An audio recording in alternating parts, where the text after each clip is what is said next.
Let's learn today. આજે આપણે સિંધુ નદી તંત્ર વિશે જોઈશું. એટલે કે સિંધુ નદી એ તિબેટના માનસરોવર એટલે કે બોખારચુથી ઉદ્ભવી એટલે કે ભારતમાં દમચોકથી પ્રવેશે છે અને કે ગિલિગટમાંથી એટલે કે ચિલ્લાસથી પાકિસ્તાનમાં પ્રવેશે એટલે કે પાકિસ્તાનમાં મિથાણકોટ, પછી ત્યાંથી કરાચી બંદર અને પછી અરબ સાગરમાં વળી જાય છે. તો સિંધુ નદીની સહાયક નદીઓ વિશે વાત કરીએ તો કે સતલજ, બિયાસ, રાવી, ચિનાબ અને ઝેલમ.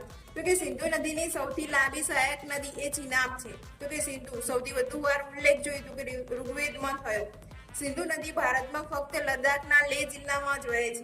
તો કે સિંધુ નદીની કુલ લંબાઈની વાત કરીએ તો કે 2880 કિલોમીટર છે અને ભારતમાં તેની લંબાઈ જોઈએ તો કે 1114 કિલોમીટર જેટલી છે. હવે 1960માં સિંધુ કરાર થયો કે ભારત અને પાકિસ્તાન વચ્ચે 1960માં સિંધુ જળ સંધિ કે જે ભારતના વડાપ્રધાન જવાહરલાલ નહેરુ અને પાકિસ્તાનના રાષ્ટ્રપતિ અયુબ ખાન વચ્ચે થઈ હતી.